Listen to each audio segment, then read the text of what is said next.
According to the Washington Post, millions of families are at risk of eviction.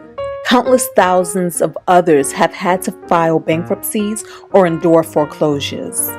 I've been poring through newspapers ever since May of 2021 in hopes of finding word of programs that can help me. My searches have been unsuccessful because story after story, article after article have for the most part told a one-sided account. $46 billion worth of programs have risen to be the champion of certain people affected by this crisis, the tenant. I have rarely found anything in mainstream media that conveyed my side of the story. I am the small landlord. I haven't received rent for my property since March of 2020.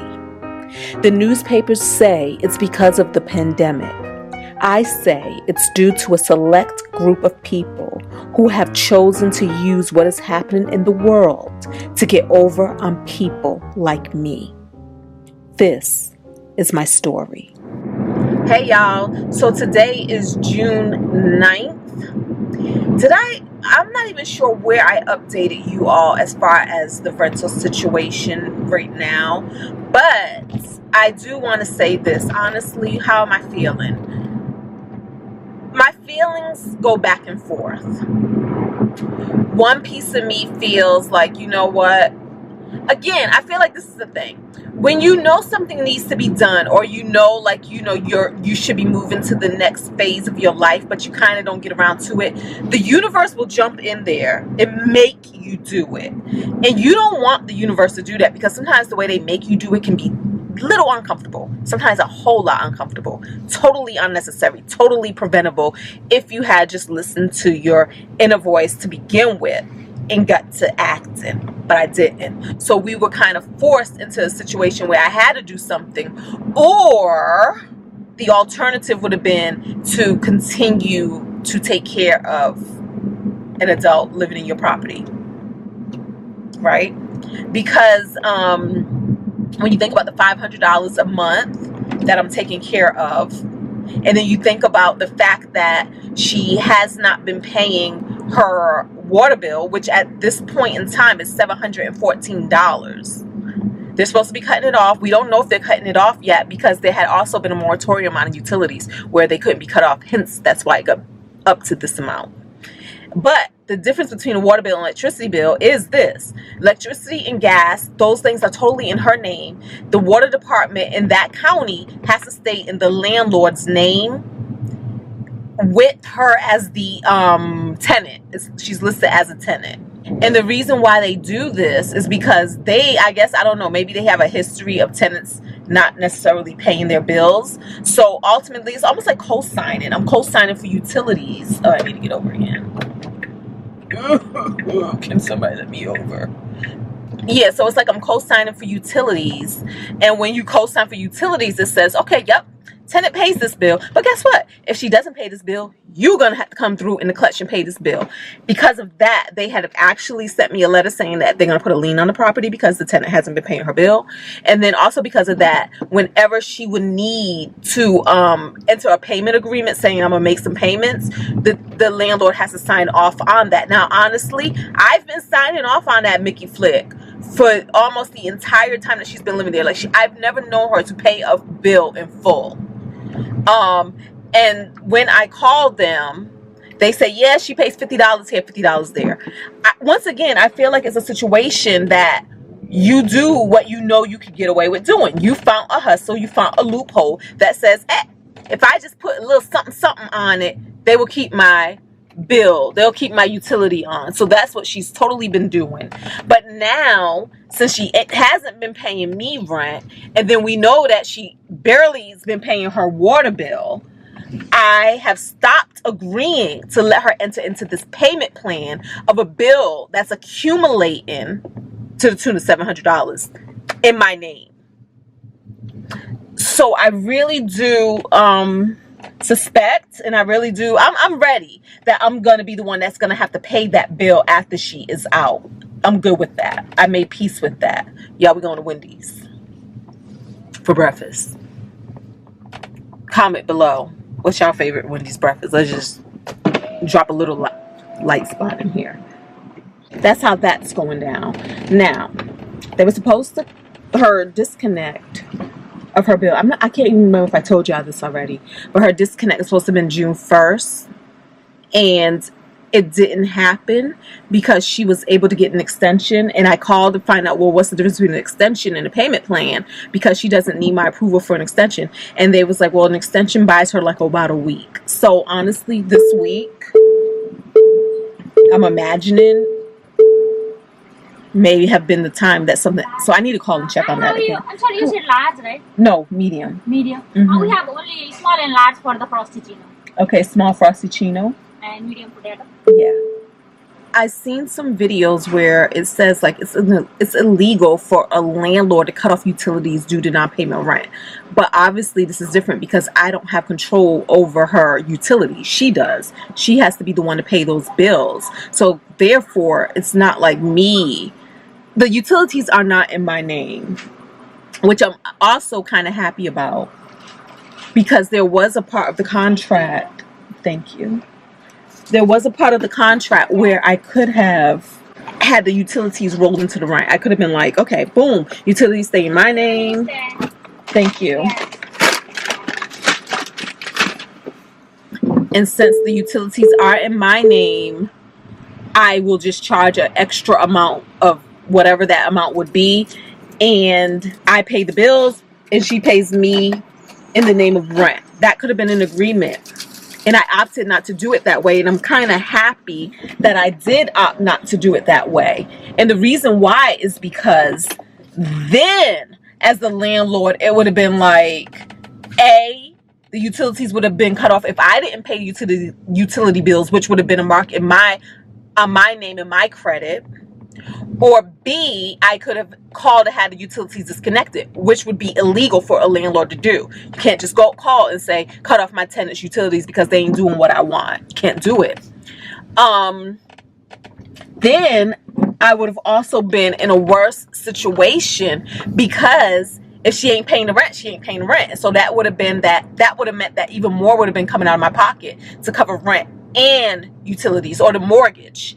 You know, the difference of the mortgage that's not being paid and the utilities. So I'm happy that she's responsible for her own utilities. Her water being cut off is not my fault. That is her fault as an adult, not taking care of her responsibilities. Now, the other part of this is I received a letter from Section 8. I believe I shared this with y'all. I read the letter. So when I received that letter from Section 8, basically saying, yo, we're paying you July 1st. That's your last payment. And that's it. July 31st she's no longer on the program. How did I feel about that? I felt like, dang, girl, like you messed up your thing. You messed up your opportunity, your assistance, whatever you want to call it.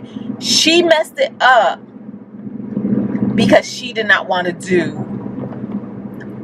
anything to help her situation out. And I say anything because she did not meet me or try to meet me halfway, which was super uncharacteristic of her, y'all. The whole time that she's been living in my property and she's been my tenant, we've had good rapport. Me being new to this and who I am, it would been like, when things need to be fixed around the house, sometimes I would just pay her family members to fix it, who were handymen and that who did that. Like, we really helped each other out. That's a whole nother video. I'll probably make that a whole nother video, because even when it came to things like I had her basement floors redone, and me and her went to the store together so that she can select the tile that she wanted for her basement. Now, I know a lot of you are saying, and you have said, basically, don't be friends with your tenant. I never considered us friends. I consider us in a professional,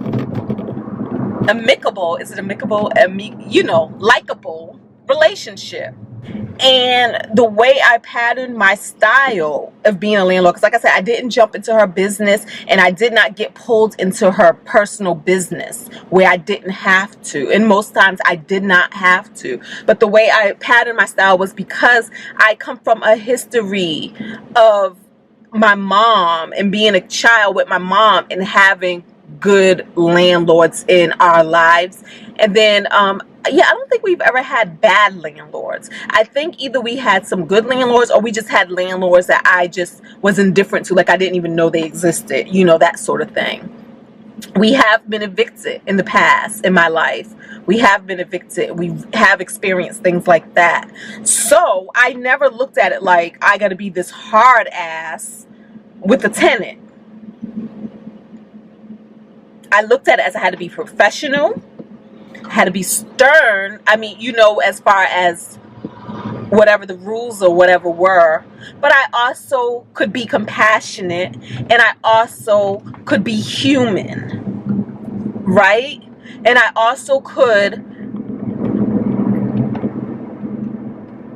go above and beyond the call of my landlord duties where I could. And that came in the name of, hey, since we got to redo the floor, let me let you pick out what you want. Hey, since there are some problems with the neighbor and some of the other things that were happening, and this is what the court case was about, that she ended up, you know, it was crazy. I was like, let me install security cameras around the property.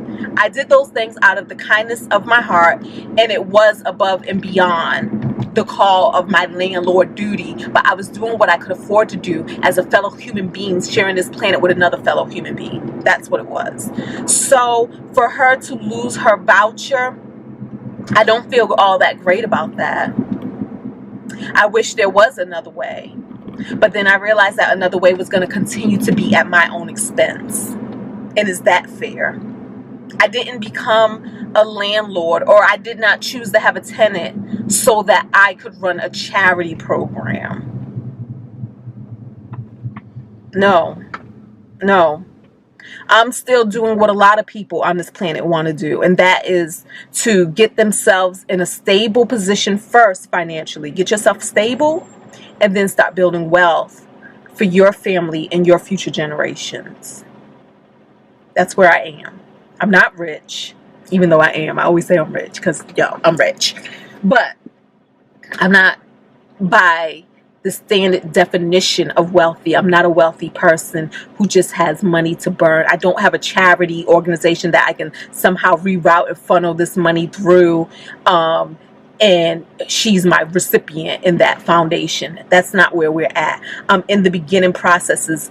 And that's what this channel is about. It's about becoming financially responsible, about learning things and about our finances that we never knew, didn't know, wasn't taught, don't come from a history of. We're learning this stuff together to put ourselves in a better position. Right now, I'm generation one. Generation one is, let me prepare myself so that I'm able to successfully retire one day and not have to rely on my child to care for me. That's where I'm at, because where I'm from in the family generations, I don't know, the family legacy, the history that I come from, we children, we're our parents' retirement plan. We're our parents' retirement plan. So I'm trying to break that cycle so that I don't have to become my son's. He doesn't have to be, wait, how does it go? He doesn't have to be my retirement plan. That's the first step. Then the second step, after I secure my retirement, is then I can start truly building wealth to help somebody else out in their retirement and future generations. That's where I'm at. Where I'm at right now, to send, well, my son, he already decided he ain't never want to go to college. He grown. He's 28. Where I'm at right now, to send anybody to college, I would still have to take loans.